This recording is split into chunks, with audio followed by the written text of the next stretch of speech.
Come listen, friends, we'll tell the tale of cruel Ebenezer, that money-loving, hated boss, despicable old geezer.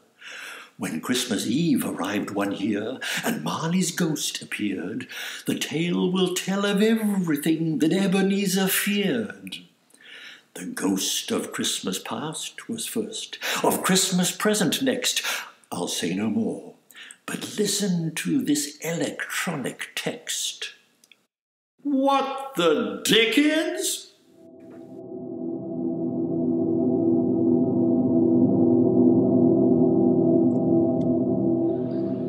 Marley was dead, to begin with. There is no doubt whatever about that. The register of his burial was signed by the clergyman, the clerk, the undertaker, and the chief mourner. Scrooge signed it, and Scrooge's name was good upon the chain for anything he chose to put his hand to. Old Marley was as dead as a doornail. Mind, I don't mean to say that I know of my own knowledge what there is particularly dead about a doornail. I might have been inclined myself to regard a coffin nail as the deadest piece of ironmongery in the trade. But the wisdom of the ancestors is in the simile, and my unhallowed hand shall not disturb it, or the country's done for. You will therefore permit me to repeat emphatically that Marley was as dead as a doornail. Scrooge knew he was dead? Of course he did. How could it be otherwise? Scrooge and he were partners for I don't know how many years. Scrooge was his sole executor, his sole administrator, his sole assign, his sole residuary legatee, his sole friend, and his sole mourner. And even Scrooge was not so dreadfully cut up by the sad event, but that he was an excellent man of business on the very day of the funeral, and solemnized it with an undoubted bargain. The mention of Marley's funeral brings me back to the point I started from. There is no doubt that Marley was dead. This must be distinctly understood, or nothing wonderful can come of the story I'm about to relate. If we were not perfectly convinced that Hamlet's father died before the play began, there would be nothing more remarkable in his taking a stroll at night, in an easterly wind, upon his own ramparts, than there would be in any other middle-aged gentleman rashly turning out after dark in a breezy spot, say St. Paul's churchyard, for instance, literally to astonish his son's weak mind. Scrooge never painted out old Marley's name. There it stood years afterwards, above the warehouse door, Scrooge and Marley. The firm was known as Scrooge and Marley.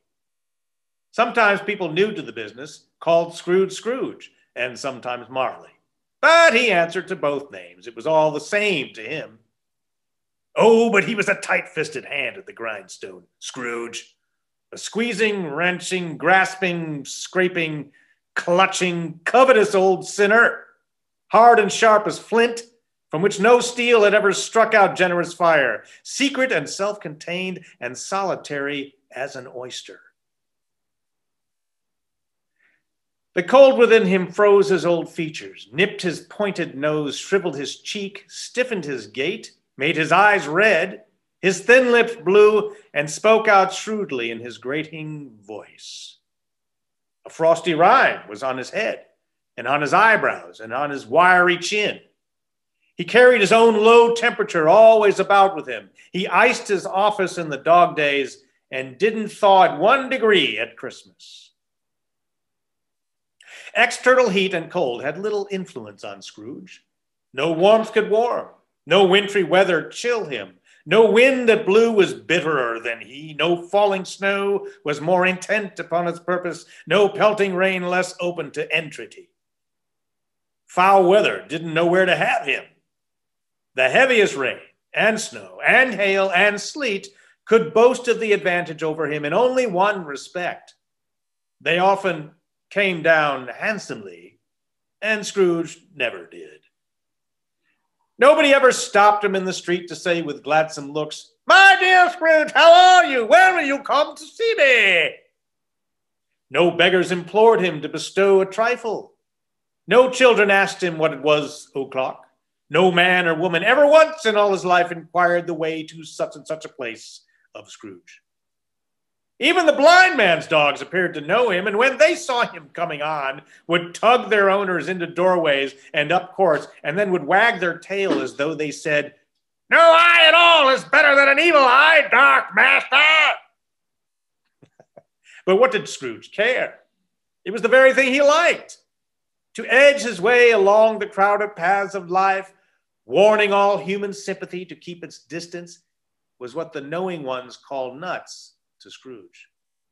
Once upon a time, of all the good days in the year, on Christmas Eve, old Scrooge sat busy in his counting house. It was cold, bleak, biting weather, foggy withal, and he could hear the people in the court outside go wheezing up and down, beating their hands upon their breasts and stamping their feet upon the pavement stones to warm them. The city clocks had only just gone 3, but it was quite dark already. It had not been light all day, and candles were flaring in the windows of the neighboring offices, like ruddy smears upon the palpable brown air. The fog came pouring in at every chink and keyhole, and was so dense without that although the court was of the narrowest, the houses opposite were mere phantoms. To see the dingy cloud come drooping down, obscuring everything, one might have thought that nature lived hard by and was brewing on a large scale. The door of Scrooge's counting house was open that he might keep his eye upon his clerk, who in a dismal little cell beyond, a sort of tank, was copying letters. Scrooge had a very small fire, but the clerk's fire was so much smaller that it looked like one coal. But he couldn't replenish it, for Scrooge kept the coal box in his own room. And so surely as the clerk came in with the shovel, the master predicted that it would be necessary for them to part. Wherefore the clerk put on his white comforter and tried to warm himself at the candle, in which effort, not being a man of a strong imagination, he failed. "A Merry Christmas, Uncle! God save you!" cried a cheerful voice. It was the voice of Scrooge's nephew, who came upon him so quickly that this was the first intimation he had of his approach. "Bah! Humbug!" said Scrooge. He had so heated himself with rapid walking in the fog and frost, this nephew of Scrooge's, that he was all aglow. His face was ruddy and handsome, his eyes sparkled, and his breath smoked again. "Christmas? A humbug, Uncle?" said Scrooge's nephew. "You don't mean that, I'm sure." "I do," said Scrooge. "Merry Christmas. What right have you to be merry? What reason have you to be merry? You're poor enough." "Come then," returned the nephew gaily. "What right have you to be dismal? What reason have you to be morose? You're rich enough." Scrooge, having no better answer ready on the spur of the moment, said, "Bah," and followed it up with, "Humbug." "Don't be cross, Uncle," said the nephew. "What else can I be," returned his uncle, "when I live in such a world of fools as this? Merry Christmas! Out upon Merry Christmas! What's Christmas time to you but a time for paying bills without money, a time for finding yourself a year older, but not an hour richer, a time for balancing your books and having every item in them through a round dozen of months presented dead against you. If I could work my will," said Scrooge, "every idiot who goes about with Merry Christmas on his lips should be boiled with his own pudding and buried with a stake of holly through his heart, he should." "Uncle," pleaded the nephew. "Nephew," returned the uncle, "keep Christmas in your way and let me keep it in mine." "Keep it?" repeated Scrooge's nephew. "But you don't keep it." Leave it alone then, said Scrooge. Much good may it do you, much good has it ever done you. There have been many things from which I might have derived good, by which I have not profited, I dare say, returned the nephew. Christmas among them. But I am sure I have always thought of Christmas time, when it has come around, apart from the veneration due to its sacred name and origin, if anything belonging to it can be apart from that, as a good time, a kind, forgiving, charitable, pleasant time, the only time I know of in the long calendar of the year when men and women seem by one consent to open their shut-up hearts freely and to think of people below them as if they really were fellow passengers to the grave and not creatures bound on other journeys.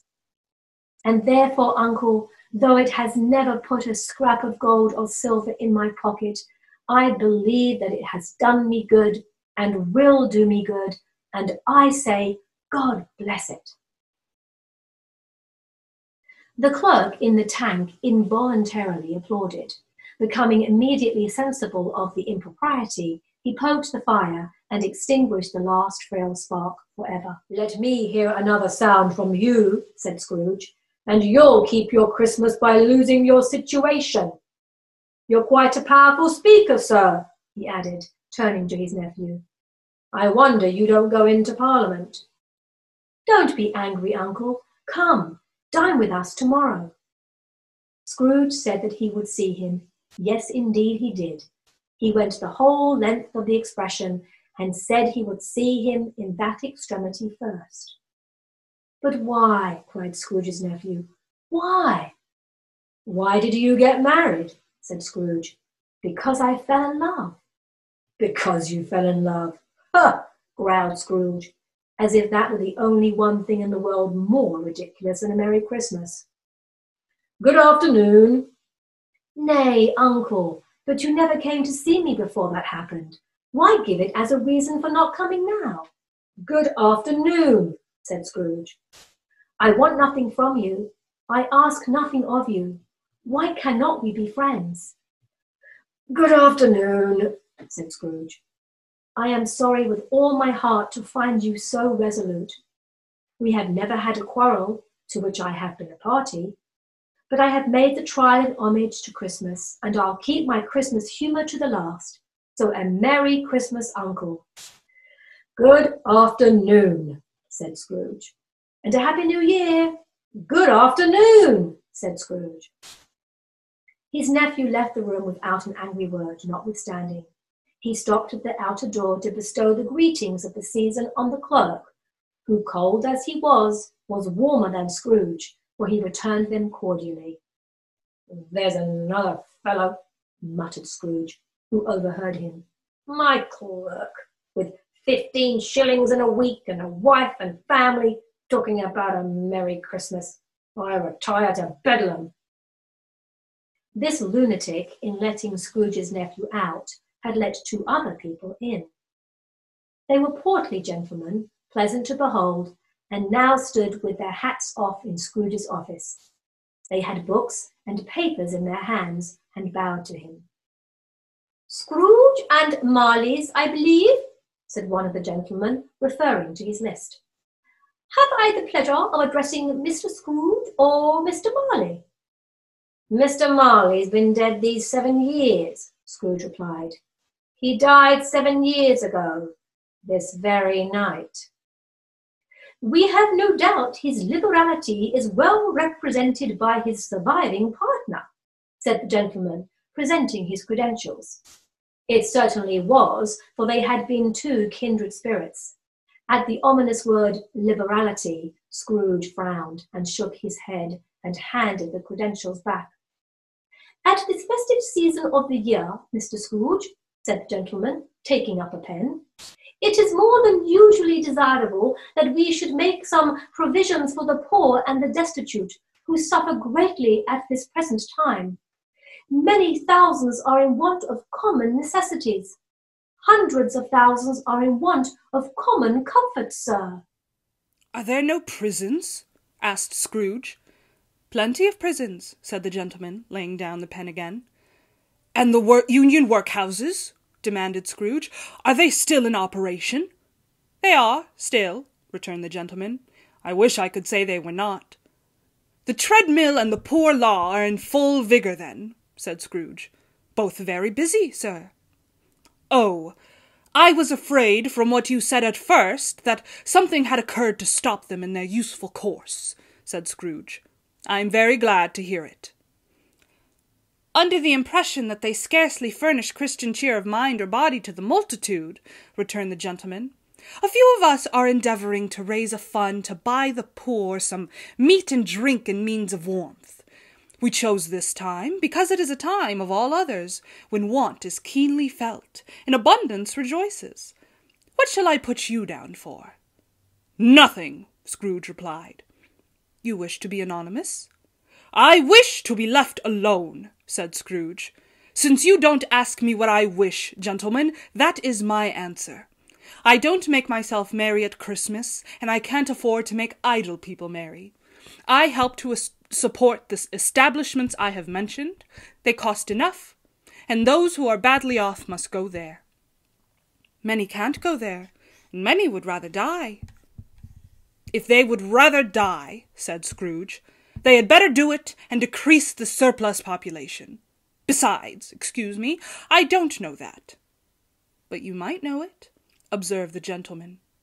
It's not my business, Scrooge returned. It's enough for a man to understand his own business, and not to interfere with other people's. Mine occupies me constantly. Good afternoon, gentlemen. Seeing clearly that it would be useless to pursue their point, the gentleman withdrew. Scrooge returned his labours with an improved opinion of himself, and in a more facetious temper than was usual with him. Meanwhile, the fog and darkness thickened so that people ran about with flaring links, proffering their services to go before horses and carriages, and conduct them on their way. The ancient tower of a church, whose gruff old bell was always peeping slyly down at Scrooge out of a Gothic window in the wall, became invisible, and struck the hours and quarters in the clouds, with tremulous vibrations afterwards, as if its teeth were chattering in its frozen head up there. The cold became intense. In the main street, at the corner of the court, some labourers were repairing the gas pipes, and had lighted a great fire in a brazier, round which a party of ragged men and boys were gathered, warming their hands and winking their eyes before the blaze in rapture. The water-plug, being left in solitude, its overflowing sullenly congealed, and turned to misanthropic ice. The brightness of the shops, where holly sprigs and berries crackled in the lamp heat of the window, made pale faces ruddy as they passed. Poulterers' and grocers' trades became a splendid joke, a glorious pageant with which it was next to impossible to believe that such dull principles as bargain and sale had anything to do. The Lord Mayor, in the stronghold of the mighty mansion house, gave orders to his 50 cooks and butlers to keep Christmas as a Lord Mayor's household should, and even the little tailor, whom he had fined 5 shillings on the previous Monday for being drunk and bloodthirsty in the streets, stirred up tomorrow's pudding in his garret, while his lean wife and the baby sallied out to buy the beef. Foggier yet, and colder. Piercing, searching, biting cold. If the good St. Dunstan had but nipped the evil spirit's nose with a touch of such weather as that, instead of using his familiar weapons, then indeed he would have roared to lusty purpose. The owner of one scant young nose, gnawed and mumbled by the hungry cold as bones are gnawed by dogs, stooped down at Scrooge's keyhole to regale him with a Christmas carol, but at the first round of "God bless you, merry gentlemen, may nothing you dismay," Scrooge seized the ruler with such energy of action that the singer fled in terror, leaving the keyhole to the fog and even more congenial frost. At length the hour of shutting up the counting-house arrived. With an ill will, Scrooge dismounted from his stool and tacitly admitted the fact to the expectant clerk in the tank, who insistently snuffed his candle out and put on his hat. "You'll want all day tomorrow, I suppose," said Scrooge. If quite convenient, sir. It's not convenient, said Scrooge, and it's not fair. If I was to stop half a crown for it, you'd think yourself ill-used. I'll be bound. The clerk smiled faintly. And yet, said Scrooge, you don't think me ill-used when I pay a day's wages for no work. The clerk observed that it was only once a year. A poor excuse for picking a man's pocket every 25th of December, said Scrooge, buttoning his great coat to his chin. But I suppose you must have the whole day. Be here all the earlier next morning. The clerk promised that he would, and Scrooge walked out with a growl. The office was closed in a twinkling, and the clerk, with the long ends of his white comforter dangling below his waist, for he boasted no greatcoat, went down a slide in Cornhill, at the end of a lane of boys 20 times in honor of it being Christmas Eve, and then ran home to Camden Town as hard as he could pelt to play at blindman's buff. Scrooge took his melancholy dinner in his usual melancholy tavern, and having read all the newspapers and beguiled the rest of the evening with his banker's book, went home to bed. He lived in chambers which had once belonged to his deceased partner. They were a gloomy suite of rooms and a lowering pile of building up a yard where it had so little business to be that one could scarcely help fancying it must have run there when it was a young house, playing at hide and seek with other houses, and forgotten the way out again. It was old enough now and dreary enough, for nobody lived in it but Scrooge, the other rooms being all let out as offices. The yard was so dark that even Scrooge, who knew its every stone, was fain to grope with his hands. The fog and frost so hung about the black old gateway of the house that it seemed as if the genius of the weather sat in mournful meditation on the threshold. Now, it is a fact that there was nothing at all particular about the knocker on the door, except that it was very large. It is also a fact that Scrooge had seen it, night and morning, during his whole residence in that place. Also that Scrooge had as little of what is called fancy about him as any man in the city of London, even including, which is a bold word, the corporation, aldermen, and livery. Let it also be borne in mind that Scrooge had not bestowed one thought on Marley since his last mention of his 7 years dead partner that afternoon. And then let any man explain to me, if he can, how it happened that Scrooge, having his key in the lock of the door, saw on the knocker, without its undergoing any intermediate process of change, not a knocker, but Marley's face. Marley's face. It was not an impenetrable shadow as the other objects in the yard were, but had a dismal light about it, like a bad lobster in a dark cellar. It was not angry or ferocious, but it looked at Scrooge as Marley used to look, with ghostly spectacles turned up on its ghostly forehead. The hair was curiously stirred, as if by breath or hot air, and, though the eyes were wide open, they were perfectly motionless. That, and its livid color, made it horrible. But its horror seemed to be in spite of the face and beyond its control, rather than a part of its own expression. As Scrooge looked fixedly at this phenomenon, it was a knocker again. To say that he was not startled, or that his blood was not conscious of a terrible sensation to which it had been a stranger from infancy, would be untrue. But he put his hand upon the key he had relinquished, turned it sturdily, walked in, and lighted his candle. He did pause, with a moment's irresolution, before he shut the door, and he did look cautiously behind it first, as if he half expected to be terrified with the sight of Marley's pigtail sticking out into the hall. But there was nothing on the back of the door, except the screws and nuts that held the knocker on, so he said, "Pooh, pooh," and closed it with a bang. The sound resounded through the house like thunder. Every room above, and every cask in the wine merchant's cellars below, appeared to have a separate peal of echoes of its own. Scrooge was not a man to be frightened by echoes. He fastened the door and walked across the hall, and up the stairs, slowly too, trimming his candle as he went. You may talk vaguely about driving a coach and six up a good old flight of stairs, or through a bad young act of parliament, but I mean to say you might have got a hearse up that staircase and taken it broadwise with the splinter bar towards the wall and the door towards the balustrades, and done it easy. There was plenty of width for that, and room to spare, which is perhaps the reason why Scrooge thought he saw a locomotive hearse going on before him in the gloom. Half a dozen gas lamps out of the street wouldn't have lighted the entry too well. So you may suppose that it was pretty dark with Scrooge's dip. Up Scrooge went, not caring a button for that. Darkness is cheap, and Scrooge liked it. But before he shut his heavy door, he walked through his rooms to see all that was right. He had just enough recollection of the face to desire to do that. Sitting room, bedroom, lumber room, all as they should be. Nobody under the table, nobody under the sofa, a small fire in the grate, spoon and basin ready, and the little saucepan of gruel, Scrooge had a cold in his head, upon the hob. Nobody under the bed, nobody in the closet, nobody in his dressing gown, which was hanging up in a suspicious attitude against the wall. Lumber room as usual, old fire guards, old shoes, 2 fish baskets, washing stand on 3 legs, and a poker.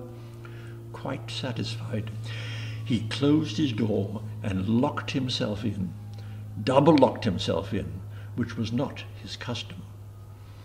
Thus secured against surprise, he took off his cravat, put on his dressing gown and slippers and his nightcap, and sat down before the fire to take his gruel.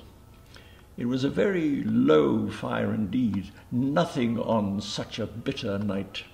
He was obliged to sit close to it and brood over it before he could extract the least sensation of warmth from such a handful of fuel. The fireplace was an old one, built by some Dutch merchant long ago, and paved all around with quaint Dutch tiles, designed to illustrate the scriptures. There were Cains and Abels, Pharaoh's daughters, queens of Sheba, angelic messengers descending through the air on clouds like featherbeds, Abrahams, Belshazzars, apostles putting off to sea in butter boats, hundreds of figures to attract his thoughts, and yet that face of Marley, 7 years dead, came like the ancient prophet's rod and swallowed up the whole. If each smooth tile had been a blank at first, with power to shape some picture on its surface from the disjointed fragments of his thoughts, there would have been a copy of old Marley's head on every one. "Humbug," said Scrooge, and walked across the room. After several turns, he sat down again.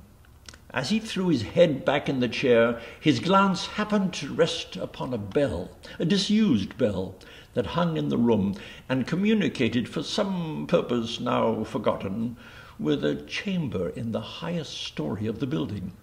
It was with great astonishment, and with a strange, inexplicable dread, that as he looked, he saw this bell begin to swing. It swung so softly in the outset that it scarcely made a sound, but soon it rang out loudly, and so did every bell in the house. This might have lasted half a minute or a minute, but it seemed an hour. The bells ceased as they had begun, together. They were succeeded by a clanking noise deep down below, as if some person were dragging a heavy chain over the casks in the wine merchant's cellar. Scrooge then remembered to have heard that ghosts in haunted houses were described as dragging chains. The cellar door flew open with a booming sound, and then he heard the noise much louder on the floors below, then coming up the stairs, then coming straight towards his door. "It's humbug still," said Scrooge. "I won't believe it." His colour changed, though, when, without a pause, it came on through the heavy door and passed into the room before his eyes. Upon its coming in, the dying flame leapt up, as though it cried, "I know him! I know him! Marley's ghost!" and fell again. The same face, the very same, Marley in his pigtail, Usual waistcoat, tights and boots, the tassel on the latter bristling like his pigtail, and his coach skirts, and the hair upon his head. The chain he drew was clasped about his middle. It was long and wound about him like a tail, and it was made, for Scrooge observed it closely, of cash boxes, keys, padlocks, and ledgers, deeds and heavy purses wrought in steel. His body was transparent, so that Scrooge, observing him and looking through his waistcoat, could see the 2 buttons on his coat behind. Scrooge had often heard it said that Marley had no bowels, but he had never believed it till now. No, nor did he believe it even now, even though he looked the phantom through and through and saw it standing before him, though he felt the chilling influence of its death-cold eyes and marked the very texture of the folded kerchief bound about his head and chin with a wrapper he had not observed before. He was still incredulous and fought against his senses. "How now?" said Scrooge, caustic and cold as ever.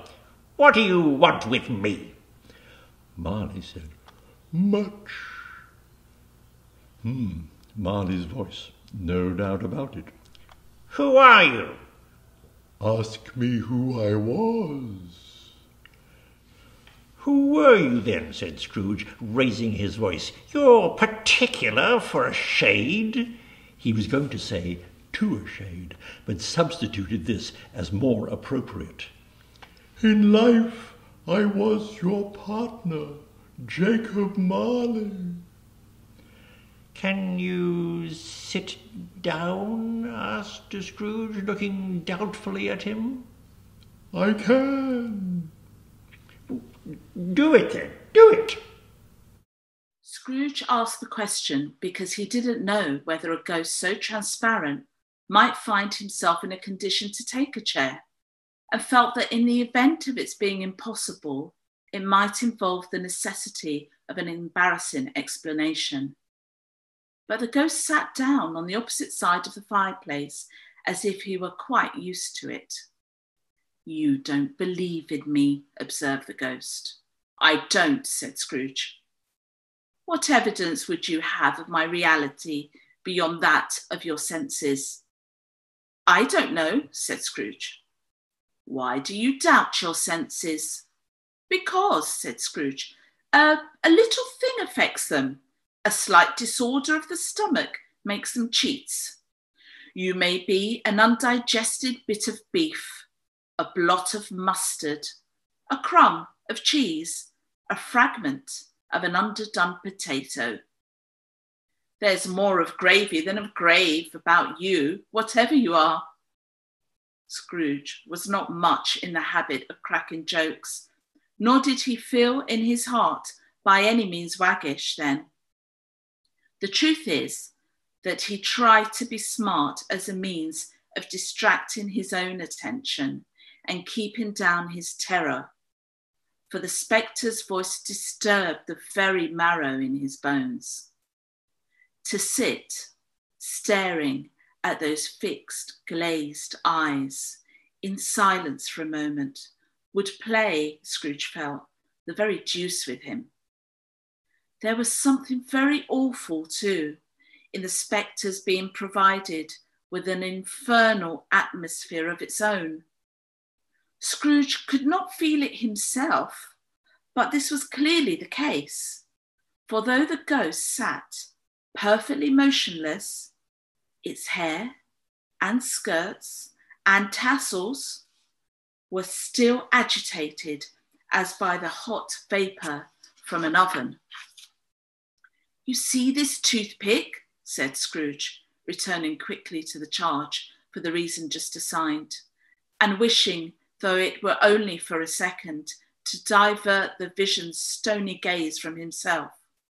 "I do," replied the ghost. "You are not looking at it," said Scrooge. "But I see it," said the ghost, notwithstanding. "Well," returned Scrooge. I have but to swallow this and be for the rest of my days persecuted by a legion of goblins, all of my own creation. Humbug, I tell you, humbug. At this, the spirit raised a frightful cry and shook its chain with such a dismal and appalling noise that Scrooge held on tight to his chair to save himself from falling in a swoon. But how much greater was his horror when the phantom, taking off the bandage round its head, as if it were too warm to wear indoors, its lower jaw dropped down upon its breast. Scrooge fell upon his knees and clasped his hands before his face. "Mercy," he said, "dreadful apparition, why do you trouble me?" "Man of the worldly mind," replied the ghost, "do you believe in me or not?" "I do," said Scrooge, "I must. But why do spirits walk the earth, and why do they come to me?" "It is required of every man," the ghost returned, "that the spirit within him should walk abroad among his fellow men and travel far and wide. And if that spirit goes not forth in life, it is condemned to do so after death. It is doomed to wander through the world, oh, woe is me, and witness what it cannot share, but might have shared on earth and turned to happiness." Again the spectre raised a cry and shook its chain and wrung its shadowy hands. "You are fettered," said Scrooge, trembling. "Tell me why." "I wear the chain I forged in life," replied the ghost. "I made it link by link and yard by yard. I girded it on of my own free will, and of my own free will I wore it. Is its pattern strange to you?" Scrooge trembled more and more. "Or would you know," pursued the ghost, "the weight and length of the strong coil you bear yourself? It was full as heavy and as long as this 7 Christmas Eves ago. You have laboured on it since. It is a ponderous chain." Scrooge glanced about him on the floor in the expectation of finding himself surrounded by some 50 or 60 fathoms of iron cable, but he could see nothing. "Jacob," he said imploringly, "oh, Jacob Marley, tell me more. Speak comfort to me, Jacob." "I have none to give," the ghost replied. "It comes from other regions, Ebenezer Scrooge, and is conveyed by other ministers to other kinds of men. Nor can I tell you what I would. A very little more is all permitted to me. I cannot rest, I cannot stay, I cannot linger anywhere. My spirit never walked beyond our counting house, mark me. In my life, my spirit never roved beyond the narrow limits of our money-changing hole, and weary journeys lie before me." It was a habit with Scrooge, whenever he became thoughtful, to put his hands in his breeches pockets. Pondering on what the ghost had said, he did so now, but without lifting up his eyes or getting off his knees. "You must have been very slow about it, Jacob," Scrooge observed in a businesslike manner, though with humility and deference. "Slow?" the ghost repeated. 7 years dead," mused Scrooge, "and travelling all the time?" "The whole time," said the ghost. "No rest, no peace, incessant torture of remorse." "You travel fast?" said Scrooge. "On the wings of the wind," replied the ghost. "You might have got over a great quantity of ground in 7 years," said Scrooge. The ghost, on hearing this, set up another cry and clanked its chain so hideously in the dead silence of the night that the ward would have been justified in indicting it for a nuisance. "Oh, captive, bound and double ironed," cried the phantom, "not to know that ages of incessant labour by immortal creatures for this earth must pass into eternity before the good of which it is susceptible is all developed. Not to know that any Christian spirit working kindly in its little sphere, whatever it may be, will find its mortal life too short for its vast means of usefulness. Not to know that no space of regret can make amends for one life's opportunity misused. Yet such was I. Oh, such was I. But you were always a good man of business, Jacob, faltered Scrooge, who now began to apply this to himself. Business, cried the ghost, wringing its hands again. Mankind was my business. The common welfare was my business. Charity, mercy, forbearance, and benevolence were all my business. The dealings of my trade were but a drop of water in the comprehensive ocean of my business. It held up its chain at arm's length as if it were the cause of all its unavailing grief and flung it heavily upon the ground. At this time of the rolling year, the spectre said, I suffer most. Why did I walk through crowds of fellow beings with my eyes turned down and never raise them to that blessed star which led the wise men to a poor abode? Were there no poor homes to which its light could have conducted me? Scrooge was very much dismayed to hear the spectre going on at this rate, and began to quake exceedingly. Hear me, cried the ghost. My time is nearly gone. I will, said Scrooge. But don't be hard upon me. Don't be flowery, Jacob, pray. How is it that I appear before you in a shape that you can see? I may not tell. I have sat invisible beside you many and many a day. It was not an agreeable idea. Scrooge shivered and wiped the perspiration from his brow. That is no like part of my penance, pursued the ghost. I am here tonight to warn you that you have yet a chance and hope of escaping my fate. A chance and hope of my procuring Ebenezer. You were always a good friend to me, said Scrooge. Thank ye. You will be haunted, remained the ghost, by 3 spirits. Scrooge's countenance fell almost as low as the ghost had done. Is that the chance and hope you mentioned, Jacob? He demanded in a faltering voice. It is. I think I'd rather not, said Scrooge. Without their visits, said the ghost, you cannot hope to shun the path I tread. Expect the first tomorrow when the bell tolls 1. Couldn't I take them all at once and have it over, Jacob? Hinted Scrooge. Expect the second on the next night at the same hour. The third upon the next night when the last stroke of 12 has ceased to vibrate. Look to see me no more, and look that, for your own sake, you remember what has passed between us. When it had said these words, the spectre took its wrapper from the table and bound it round its head as before. Scrooge knew this by the smart sound its teeth made when the jaws were brought together by the bandage.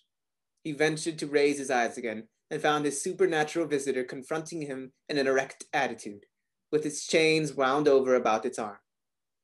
The apparition walked backwards from him, and at every step it took, the window raised itself a little, so that when the spectre reached it, it was wide open. It beckoned Scrooge to approach, which he did. When they were within 2 paces of each other, Marley's ghost held up its hand, warning him to come no nearer. Scrooge stopped. Not so much in obedience, as in surprise and fear, for on the raising of the hand, he became sensible of confused noises in the air, incoherent sounds of lamentation and regret, wailings inexpressibly sorrowful and self-accusatory. The spectre, after listening for a moment, joined in the mournful dirge and floated out upon the bleak, dark night. Scrooge followed out the window. Desperate in his curiosity, he looked out. The air was filled with phantoms, wandering hither and thither in restless haste, and moaning as they went. Every one of them wore chains like Marley's ghost. Some few were linked together. None were free. Many had been personally known to Scrooge in their lives. He had been quite familiar with one old ghost in a white waistcoat with a monstrous iron safe attached to its ankle, who cried piteously at being unable to assist a wretched woman with an infant whom it saw below upon a doorstep. The misery with them all was clearly that they sought to interfere for good in human matters and had lost the power forever. Whether these creatures faded into the mist or mist enshrouded them, he could not tell. But they and their spirit voices faded together, and the night became as it had when he'd walked home. Scrooge closed the window and examined the door by which the ghost had entered. It was double locked, as he had locked it with his own hands, and the bolts were undisturbed.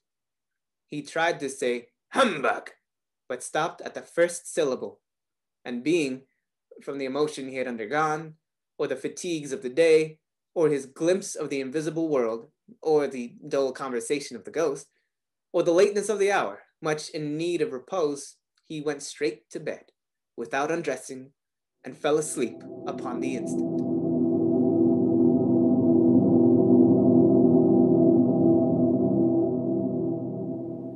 When Scrooge awoke, it was so dark that looking out of bed, he could scarcely distinguish the transparent window from the opaque walls of his chamber. He was endeavoring to pierce the darkness with his ferret eyes when the chimes of a neighboring church struck the 4 quarters. So he listened for the hour. To his great astonishment, the heavy bell went on from 6 to 7, and from 7 to 8, and regularly up to 12, and stopped. 12. It was past 2 when he went to bed. The clock was wrong. An icicle must have got into the works. 12. He touched the spring of his repeater to correct this most preposterous clock. Its rapid little pulse beat 12 and stopped. "Why, it isn't possible," said Scrooge, "that I can have slept through a whole day and far into another night. It isn't possible that anything has happened to the sun, and this is 12 at noon."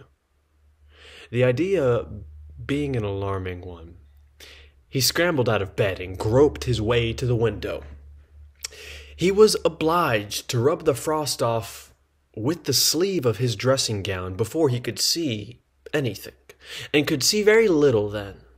All he could make out was that it was still very foggy and extremely cold, and that there was no noise of people running to and fro and making a great stir, as there unquestionably would have been if night had beaten off bright day and taken possession of the world.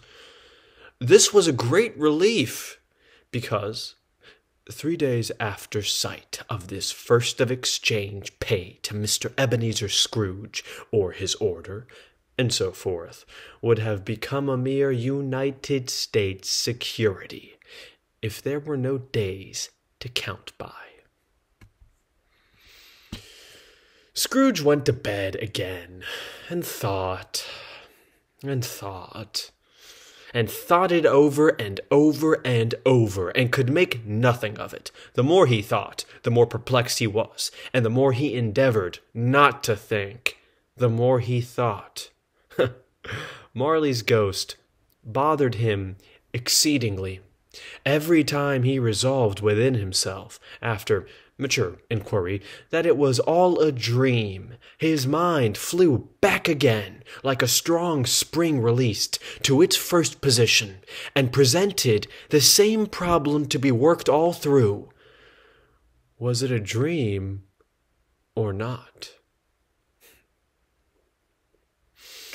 Scrooge lay in this state until the chimes had gone 3/4 more, when he remembered, on a sudden, that the ghost had warned him of a visitation when the bell tolled 1.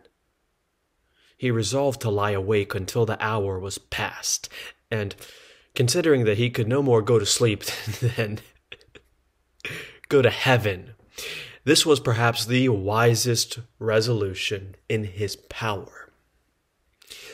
The quarter was so long that he was more than once convinced he must have sunk into a doze unconsciously and missed the clock.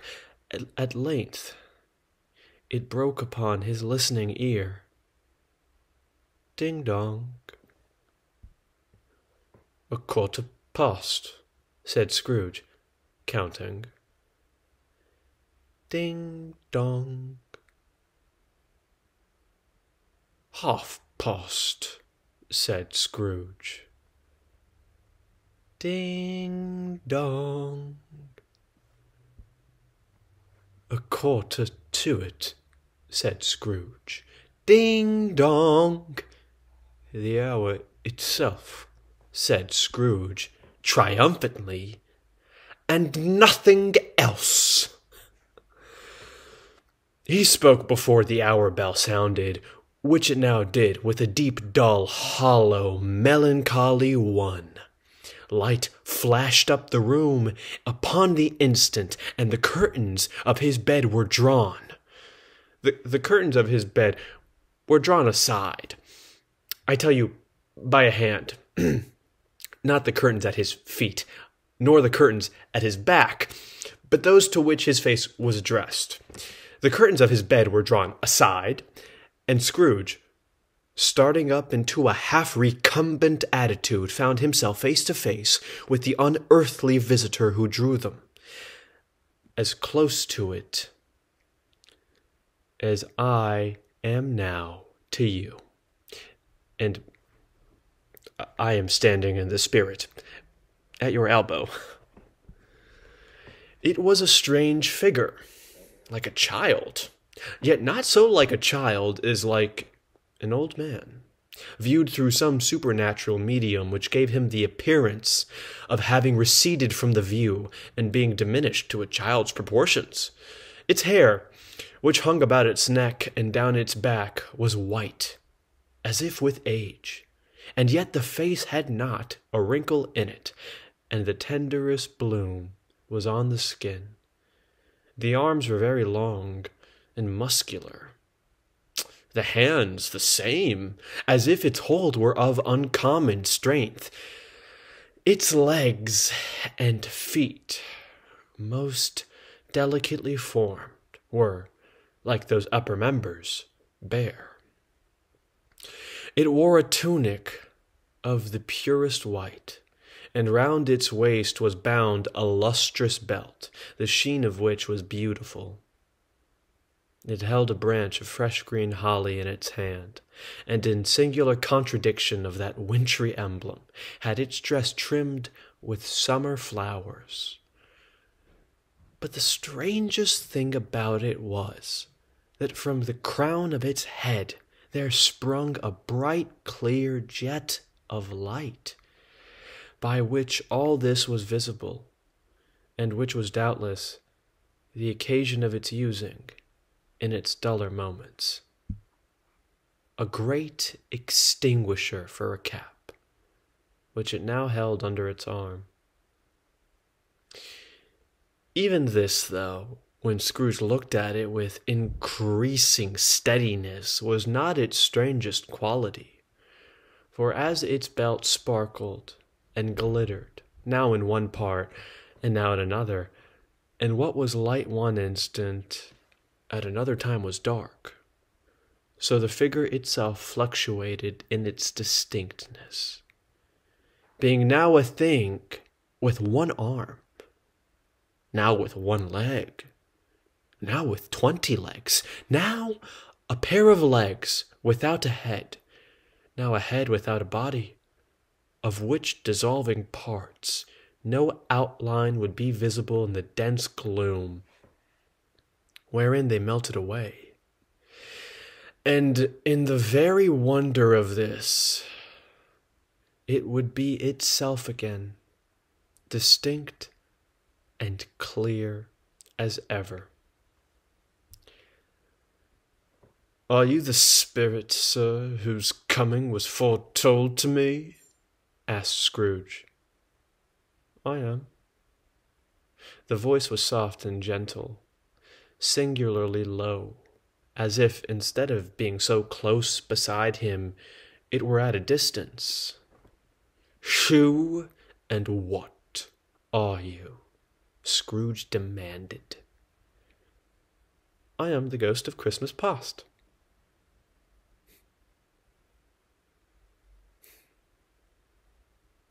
"Long past?"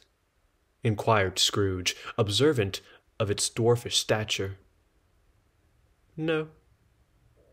Your past." Perhaps Scrooge could not have told anybody why, if anybody could have asked him, but he had a special desire to see the spirit in his cap, and begged him to be covered.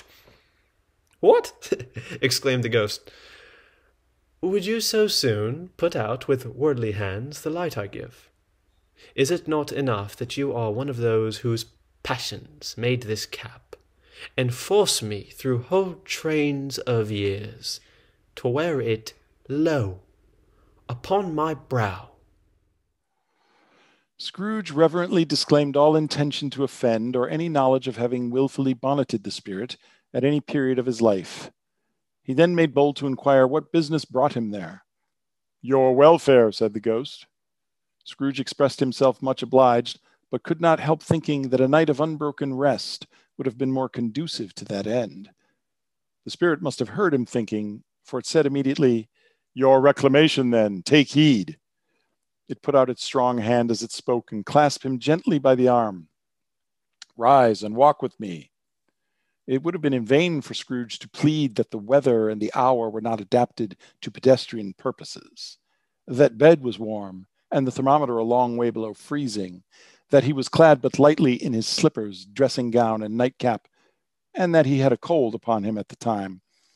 The grasp, though gentle as a woman's hand, was not to be resisted. He rose, but finding that the spirit made towards the window, clasped his robe in supplication. "I am mortal," Scrooge remonstrated, "and liable to fall." "Bear but a touch of my hand there," said the spirit, laying it upon his heart, "and you shall be upheld in more than this." As the words were spoken, they passed through the wall and stood upon an open country road, with fields on either hand. The city had entirely vanished. Not a vestige of it was to be seen. The darkness and the mist had vanished with it, for it was a clear, cold winter day with snow upon the ground. "Good heavens," said Scrooge, clasping his hands together as he looked about him. "I was bred in this place. I was a boy here." The spirit gazed upon him mildly. Its gentle touch, though it had been light and instantaneous, appeared still present to the old man's sense of feeling. He was conscious of 1,000 odors floating in the air, each one connected with 1,000 thoughts and hopes and joys and cares long, long forgotten. "Your lip is trembling," said the ghost. "And what is that upon your cheek?" Scrooge muttered with an unusual catching in his voice that it was a pimple, and begged the ghost to lead him where he would. "You recollect the way?" inquired the spirit. "Remember it," cried Scrooge with fervor. "I could walk it blindfold." "Strange to have forgotten it for so many years," observed the ghost. "Let us go on." They walked along the road, Scrooge recognizing every gate and post and tree, until a little market town appeared in the distance, with its bridge, its church, and winding river. Some shaggy ponies now were seen trotting towards them with boys upon their backs, who called to other boys in country gigs and carts driven by farmers. All these boys were in great spirits and shouted to each other until the broad fields were so full of merry music that the crisp air laughed to hear it. "These are but shadows of the things that have been," said the ghost. "They have no consciousness of us." The jocund travelers came on, and as they came, Scrooge knew and named them every one. Why was he rejoiced beyond all bounds to see them? Why did his cold eye glisten and his heart leap up as they went past? Why was he filled with gladness when he heard them give each other Merry Christmas as they parted at crossroads and byways for their several homes? What was Merry Christmas to Scrooge? Out upon Merry Christmas, what good had it ever done him? The school is not quite deserted, said the ghost. A solitary child, neglected by his friends, is left there still. Scrooge said he knew it, and he sobbed. They left the high road by a well-remembered lane and soon approached a mansion of dull red brick with a little weathercock-surmounted cupola on the roof and a bell hanging from it. It was a large house, but one of broken fortunes, for the spacious offices were little used, their walls were damp and mossy, their windows broken, and their gates decayed. Fowls clucked and strutted in the stables, and the coach houses and sheds were overrun with grass. Nor was it more retentive of its ancient state within, for entering the dreary hall and glancing through the open doors of many rooms, they found them poorly furnished, cold, and vast. There was an earthy savor in the air, a chilly bareness in the place which associated itself somehow with too much getting up by candlelight and not too much to eat. They went, the ghost and Scrooge, across the hall to a door at the back of the house. It opened before them and disclosed a long, bare, melancholy room, made barer still by lines of plain deal forms and desks. At one of these a lonely boy was reading near a feeble fire, and Scrooge sat down upon a form and wept to see his poor, forgotten self as he used to be. Not a latent echo in the house, not a squeak and scuffle from the mice behind the paneling, not a drip from the half-thawed water spout in the dull yard behind, not a sigh among the leafless boughs of one despondent poplar, not the idle swinging of an empty storehouse door, no, not a clicking in the fire, but fell upon the heart of Scrooge with a softening influence and gave a freer passage to his tears. The spirit touched him on the arm and pointed to his younger self, intent upon his reading. Suddenly a man in foreign garments, wonderfully real and distinct to look at, stood outside the window with an axe stuck in his belt and leading by the bridle an ass laden with wood. Why, it's Ali Baba, Scrooge exclaimed in ecstasy. It's dear old honest Ali Baba. Yes, yes, I know. One Christmas time, when yonder solitary child was left here all alone, he did come for the first time, just like that. Poor boy. And Valentine, said Scrooge, and his wild brother Orson. There they go. And what's his name, who was put down in his drawers asleep at the gate of Damascus. Don't you see him? And the Sultan's groom turned upside down by the genie. There he is upon his head. Serve him right, I'm glad of it. What business had he to be married to the princess? To hear Scrooge expending all the earnestness of his nature on such subjects in a most extraordinary voice between laughing and crying, and to see his heightened and excited face would have been a surprise to his business friends in the city indeed. There's the parrot, cried Scrooge. Green body and yellow tail, with a thing like a lettuce growing out of the top of his head. There he is! Poor Robinson Crusoe, he called him. Where he came home again after sailing around the island. Poor Robinson Crusoe! Where have you been? Robinson Crusoe? The man thought he was dreaming, but he wasn't. It was the parrot, you know. There goes Friday, running for his life to the little creek. Hello? Whoop! Hello? Then, with a rapidity of transition, very foreign to his usual character, he said, in pity for his former self, Poor boy, and cried again. I wish, Scrooge muttered, putting his hand in his pocket and looking about him after drying his eyes with his cuff. But it's too late now. What is the matter? Asked the spirit. Nothing, said Scrooge, nothing. There was a boy singing a Christmas carol at my door last night. I should like to have given him something. That's all. The ghost smiled thoughtfully and waved its hand, saying as it did so, Let us see another Christmas.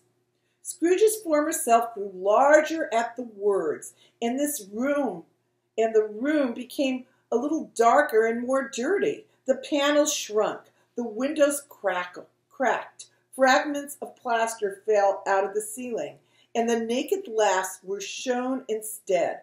But how all this was brought about, Scrooge knew no more than you do. He only knew that it was quite correct, that everything had happened so, that there he was, alone again, when all the other boys had gone home for the Christmas holidays. He was not reading now, but walking up and down despairingly. Scrooge looked at the ghost, and with a mournful shaking of his head, glanced anxiously towards the door. It opened, and a little girl much younger than the boy came darting in, and putting her arms around his neck, and often kissing him, addressing him as her dear, dear brother. "I have come to bring you home, dear brother," said the child, clapping her tiny hands and bending down to laugh. "To bring you home, home, home." "Home, little Fan?" returned the boy. "Yes," said the child, brimful of glee. "Home for good and all, home for ever and ever. Father is so much kinder than he used to be. That home's little heaven. He spoke so gently to me one dear night, when I was going to bed, that I was not afraid to ask him once more if you might come home. And he said, yes, you should, and sent me in a coach to bring you. And you're to be a man," said the child, opening her eyes, "and are never to come back here. But first we're to be together all the Christmas long, and have the merriest time in all the world." "You are quite a woman, little Fan," explained the boy. She clapped her hands and laughed, and tried to touch his head, but being too little, laughed again, and stood on tiptoe to embrace him. Then she began to drag him in her childish eagerness towards the door, and he, nothing loth to go, accompanied her. A terrible voice in the hall cried, "Bring down Master Scrooge's box there!" And in the hall appeared the schoolmaster himself, and glared on Master Scrooge with a ferocious condescension, and threw him into a dreadful state of mind by shaking hands with him. He then conveyed him and his sister into the veriest old well of a shivering best parlor than ever was seen, where the maps upon the wall and the celestial and terrestrial globes in the window were waxy with cold.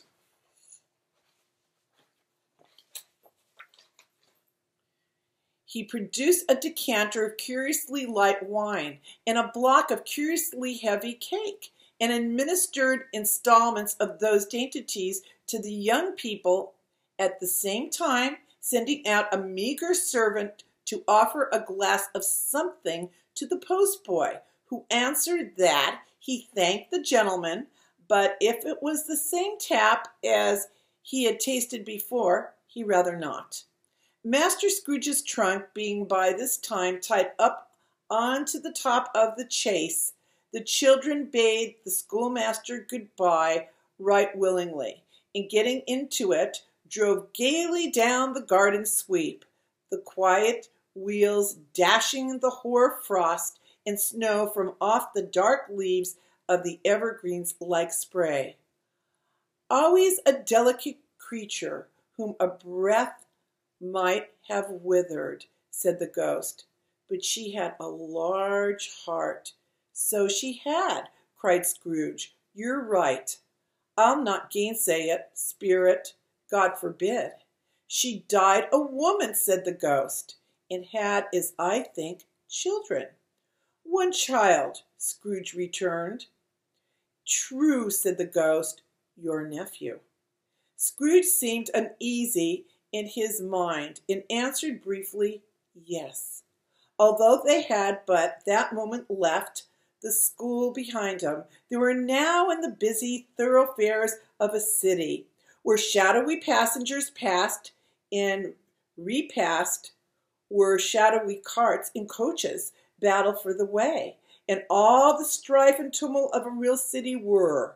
It was made plain enough by the dressing of the shops that here too it was Christmas. Time and again, but it was evening, and the streets were lighted up. The ghost stopped at a certain warehouse door and asked Scrooge if he knew it. "Know it," said Scrooge. "Was I apprenticed here?" They went in. At sight of an old gentleman in a Welsh wig, sitting behind a high desk, that if he had been 2 inches taller, he would have knocked his head against the ceiling, Scrooge cried in great excitement, "Why, it's old Fezziwig! Bless his heart, it's Fezziwig alive again!" Old Fezziwig laid down his pen and looked up at the clock, which pointed to the hour of 7. He rubbed his hands, adjusted his capacious waistcoat, laughed all over himself from his shows to his organ of benevolence, and cried out in a comfortable, oily, rich, fat, jovial voice, "Yo-ho there, Ebenezer! Dick!"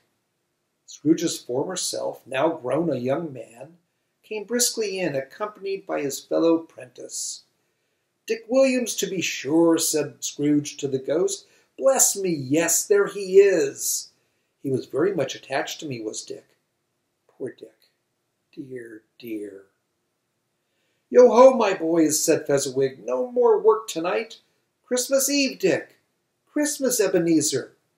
"Let's have the shutters up," cried old Fezziwig with a sharp clap of his hands, "before a man can say Jack Robinson." You wouldn't believe how those two fellows went at it. They charged into the street with the shutters, 1, 2, 3, had them up in their places, 4, 5, 6, barred them and pinned them, 7, 8, 9, and came back before you could get to 12, panting like racehorses. "Hilly-ho!" cried old Fezziwig, skipping down from the high desk with wonderful agility. "Clear away, my lads, and let's have lots of room here. Hilly-ho, Dick! Cheer up, Ebenezer! Clear away!" There was nothing they wouldn't have cleared away, or couldn't have cleared away with old Fezziwig looking on. It was done in a minute. Every movable was packed off, as if it were dismissed from public life for evermore. The floor was swept and watered. The lamps were trimmed. Fuel was heaped upon the fire, and the warehouse was as snug and warm and dry and bright a ballroom as you would desire to see upon a winter's night. In came a fiddler with a music book, and went up to the lofty desk and made an orchestra of it, and tuned like 50 stomach aches. In came Mrs. Fezziwig, one vast substantial smile. In came the 3 Miss Fezziwigs, beaming and lovable. In came the 6 followers whose hearts they broke. In came all the young men and women employed in the business. In came the housemaid with her cousin, the baker. In came the cook with her brother's particular friend, the milkman. In came the boy from over the way who was suspected of not having board enough from his master, trying to hide himself behind the girl from next door, but one who was proved to have had her ears pulled by her mistress. In they all came, one after another, some shyly, some boldly, some gracefully, some awkwardly, some pushing, some pulling. In they all came, anyhow and everyhow. Away they all went, 20 couple at once, hands half round and back again the other way, down the middle and up again, round and round in various stages of affectionate grouping. All top couple, always turning up in the wrong place. New top couple, starting off again as soon as they got there. All top couples at last, and not a bottom one to help them. When this result was brought about, old Fezziwig, clapping his hands to stop the dance, cried out, "Well done!" and the fiddler plunged his hot face into a pot of porter, especially provided for that purpose. But scorning rest upon his reappearance, he instantly began again, though there were no dancers yet, as if the other fiddler had been carried home exhausted on a shutter, and he were a brand new man resolved to beat him out of sight or perish. There were more dances, and there were more forfeits, and more dances, and there was cake, and there was negus, and there was a great piece of cold roast, and there was a great piece of cold boiled, and there was mince pies and plenty of beer. But the great effect of the evening came after the roast and boiled, when the fiddler, an artful dog-mind, the sort of man who knew his business better than you or I could have told it to him, struck up Sir Roger de Coverley. Then old Fezziwig stood out to dance with Mrs. Fezziwig, top couple too, with a good stiff piece of work cut out for them, 3 or 4 and 20 pair of partners, people who were not to be trifled with, people who would dance and had no notion of walking. But if they had been twice as many, 4 times, old Fezziwig would have been a match for them. So would Mrs. Fezziwig. As to her, she was worthy to be his partner in every sense of the term. If that's not enough high praise, tell me higher, and I'll use it. A positive light appeared to issue from Fezziwig's calves. They shone in every part of the dance like moons.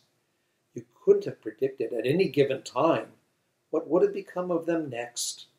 And when old Fezziwig and Mrs. Fezziwig had gone all through the dance, advance and retire, both hands to your partner, bow and curtsy, corkscrew, thread the needle, back again to your place, Fezziwig cut so deftly that he appeared to wink with his legs, and came upon his feet again without a stagger.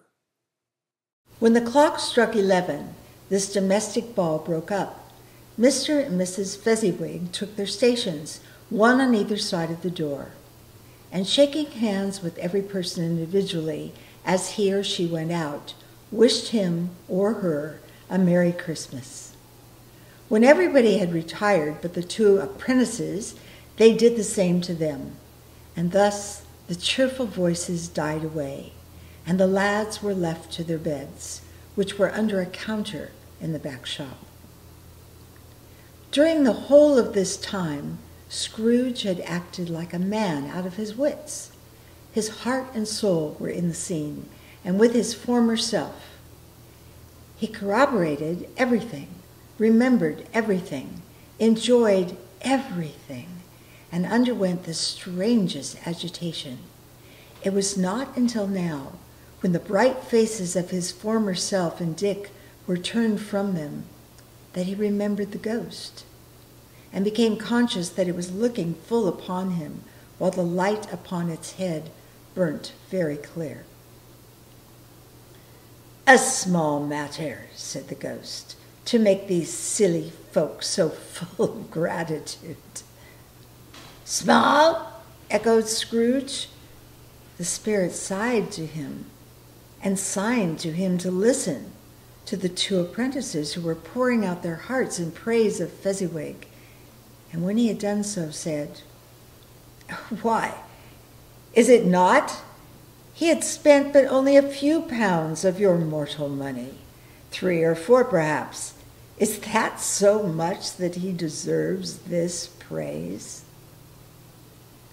"It isn't that," said Scrooge, heated by the remark, and speaking unconsciously like his former, not his latter self. "It isn't that, spirit. He has the power to render us happy or unhappy, to make our service light or burdensome, a pleasure or a toil. Say that his power lies in words and looks, in things so slight and insignificant that it is impossible to add and count them up. What then? The happiness he gives is quite as great as if it cost a fortune." He felt the spirit's glance and stopped. "What is the matter?" asked the ghost. "Nothing in particular," said Scrooge. Something. I think, the ghost insisted. No, no, said Scrooge, no. I should like to be able to say a word or two to my clerk just now, that's all. His former self turned down the lamps as he gave utterance to the wish, and Scrooge and the ghost again stood side by side in the open air. My time grows short, observed the spirit. Quick! This was not addressed to Scrooge or to anyone whom he could see, but it produced an immediate effect, for again Scrooge saw himself. He was older now, a man in the prime of life. His face had not the harsh and rigid lines of later years, but it had begun to wear the signs of care and avarice. There was an eager, greedy, restless motion in the eye, which showed the passion that had taken root, and where the shadow of the growing tree would fall. He was not alone, but sat by the side of a fair young girl in a mourning dress, in whose eyes there were tears, which sparkled in the light that shone out of the ghost of Christmas past. It matters little, she said softly. To you, very little.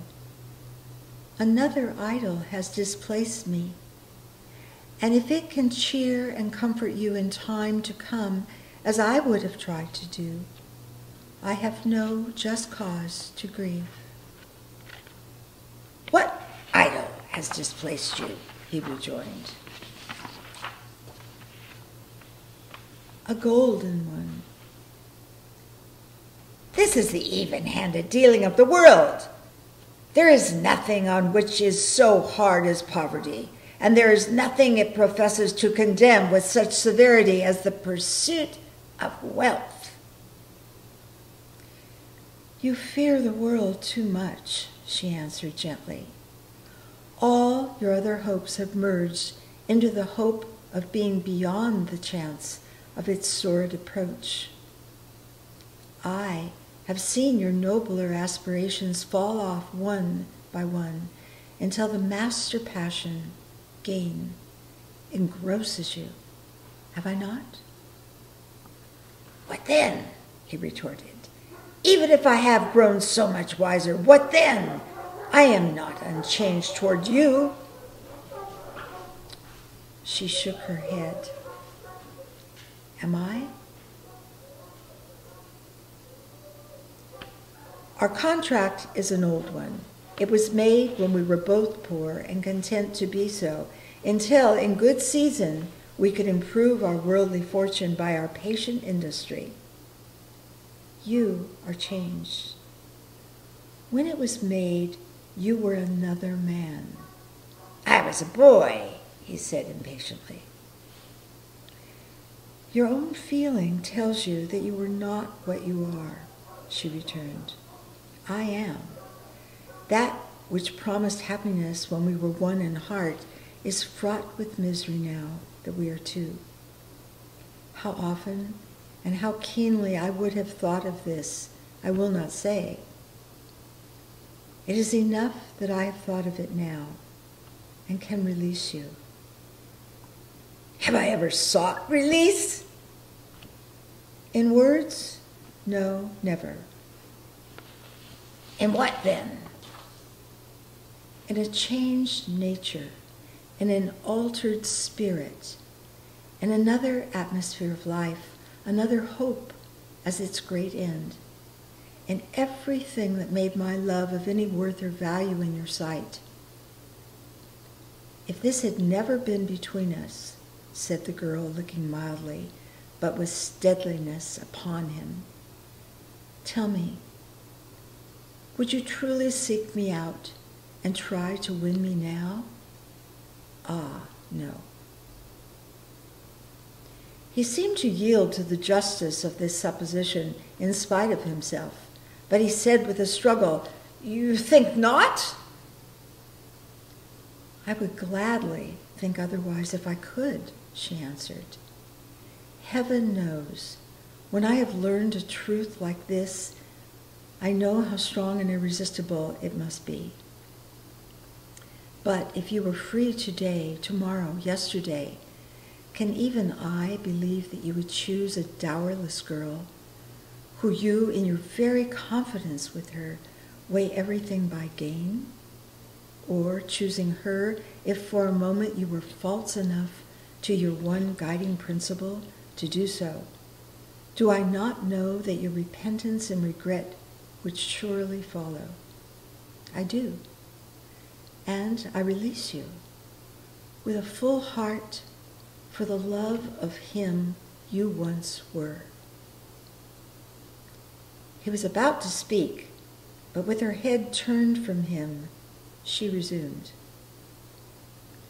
You may, the memory of what is past half makes me hope you will, have pain in this, a very, very brief time, and you will dismiss the recollection of it gladly as an unprofitable dream from which it happened well that you awoke. May you be happy in the life you have chosen. She left him, and they departed. Spirit, said Scrooge, show me no more. Conduct me home. Why do you delight to torture me? One shadow more, exclaimed the ghost. No more, cried Scrooge, no more. I don't wish to see it. Show me no more. But the relentless ghost pinioned him in both his arms and forced him to observe what happened next. They were in another scene and place. A room, not very large or handsome, but full of comfort. Near to the winter fire sat a beautiful young girl, so like that last that Scrooge believed it was the same, until he saw her, now a comely matron, sitting opposite her daughter. The noise in this room was perfectly tumultuous, for there were more children here than Scrooge, in his agitated state of mind, could count. And, unlike the celebrated herd in the poem, they were not 40 children conducting themselves like one, but every child was conducting itself like 40. The consequences were uproarious beyond belief, but no one seemed to care. On the contrary, the mother and daughter laughed heartily and enjoyed it very much, and the latter, soon beginning to mingle in the sports, got pillaged by the young brigands most ruthlessly. What would I not have given to one of them? Though I never could have been so rude, no, I wouldn't for the wealth of all the world have crushed that braided hair and torn it down, and for the precious little shoe, I wouldn't have plucked it off, God bless my soul, to save my life. As to measuring her waist in sport, as they did, bold young brood, I couldn't have done it. I should have expected my arm to have grown round it for a punishment, and never come straight again. And yet I should have dearly liked, I own, to have touched her lips, to have questioned her, that she might have opened them, to have looked upon the lashes of her downcast eyes, and never raised a blush, to have let loose waves of hair, an inch of which would be a keepsake beyond price. In short, I would have liked, I do confess, to have had the lightest license of a child, and yet to have been man enough to know its value. And now a knocking at the door was heard, and such a rush immediately ensued that she, with laughing face and plundered dress, was borne toward it, the center of a flushed and boisterous group, just in time to greet the father, who came home attended by a man laden with Christmas toys and presents.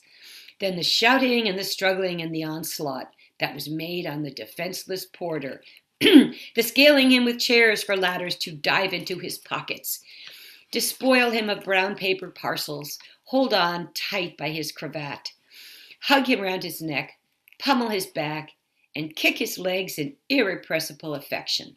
The shouts of wonder and delight with which the development of every package was received. The terrible announcement that the baby had been taken in the act of putting a doll's frying pan into his mouth, and was more suspected of having swallowed a fictitious turkey glued on a wooden platter. The immense relief of finding that a false alarm. The joy and gratitude and ecstasy. They are all indescribable alike. It is enough that by degrees the children and their emotions got out of the parlor, and by one stair at a time, up to the top of the house, where they went to bed, and so subsided. And now Scrooge looked on more attentively than ever, when the master of the house, having his daughter leaning fondly on him, sat down with her and her mother at his own fireside, and when he thought that such another creature, quite as graceful and as full of promise, might have called him father, and been a springtime in the haggard winter of his life, his sight grew very dim indeed. "Belle," said the husband, turning to his wife with a smile, "I saw an old friend of yours this afternoon." "Who was it?" "Guess." "How can I? Tut, I don't know," she added in the same breath, laughing as he laughed. "Mr. Scrooge?" "Mr. Scrooge it was. I passed his office window, and as it was not shut up and he had a candle inside, I could scarcely help seeing him. His partner lies upon the point of death, I hear, and there he sat alone. Quite alone in the world, I do believe.